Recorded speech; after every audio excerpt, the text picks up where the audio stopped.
मायका। जिस आंगन में बचपन गुजरा हो और हर कोना में खट्टी मीठी यादों ने आपको बचपन से जवानी की दहलीज तक कदम रखते देखा हो, वो घर आपका अपना घर शादी होते ही मायके में बदल जाता है।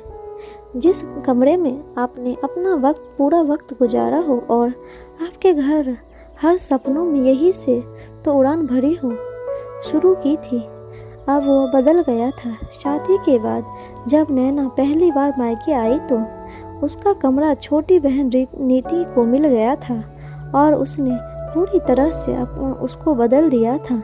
नैना की ज़रूरत की चीज़ें एक संदूक में रख दी गई थी। कहा तो नैना सोच कर आई थी कि वो अपने कमरे में चैन से सोएगी, लेकिन वो तो उसका राह ही नहीं था।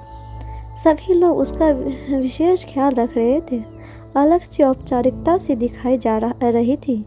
नैना समझ ही नहीं पा रही थी कि ये वही घर है जहाँ माँ छोटी छोटी बातों पर उसे रोका टोका करती थी और मीठी सी डांट भी पड़ती थी, जिसमें फिक्र ज़्यादा दिखाई देती थी।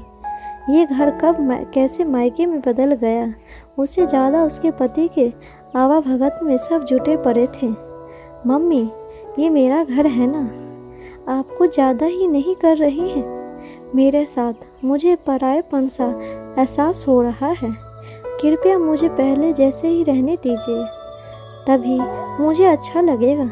अरे बेटा, तुम्हारा घर हमेशा ही तुम्हारा रहेगा। शादी के बाद अब तुम्हारा ससुराल भी तो एक घर हो गया है और अब हमारा उतना अधिकार तुम पर नहीं है बेटा। मेहमान की तरह तुम्हारा आना जाना होगा। माँ बाप के लिए बच्चे हमेशा बच्चे ही होते हैं, भले ही वो कितने बड़े क्यों ना हो जाए। मम्मी, किसने ये रीति रिवाज बनाए हैं कि लड़कियों को ही अपना घर छोड़कर जाना पड़ता है, लड़कों को क्यों नहीं? नैना का चेहरा कुम्हलाया सा लग रहा था।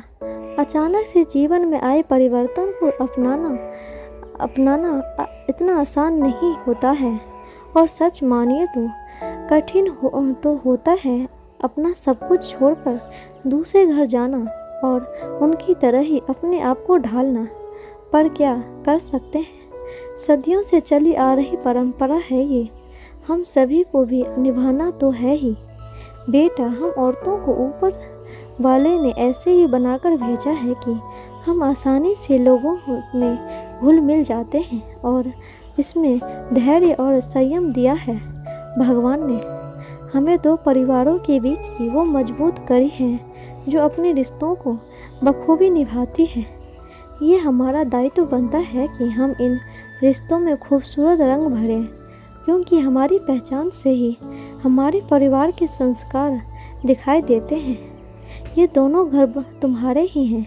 क्या फ़र्क पड़ता है कि एक ससुराल है तो दूसरा मायका? माँ, आप भी तो ऐसे ही सब कुछ छोड़कर आई होगी ना। अब ये हमारा परिवार है। शादी के बाद बहुत सारी बातें मुझे समझ में आए कि आप भी इन सब परिस्थितियों से और मन में चल रहे अनगिनत सवालों से गुजरी होगी ना। सभी लोगों को इन सब से गुजरना पड़ता है। मेरी माँ, उनकी माँ और उनकी भी माँ। तुम भी कुछ वक्त के बाद अपने घर परिवारों में बस जाओगी। फिर बुलाने पर कई बार ऐसा होगा कि सबसे पहले अपने परिवार की अहमियत दोगी। इसका ये मतलब नहीं कि हम अलग हो गए हैं। ये घर हमेशा तुम्हारा है और तुम्हारा ही रहेगा। नैना माँ के गले से लिपट गई और उसका मन और अभी थोड़ा शांत हो गया था। यही कस्तूर है जिंदगी का, सबको ही इसमें ही से गुजरना ही पड़ता है। दोस्तों, आपको ये कहानी कैसी लगी कमेंट बॉक्स में ज़रूर बताइएगा और लाइक शेयर सब्सक्राइब ज़रूर कीजिएगा।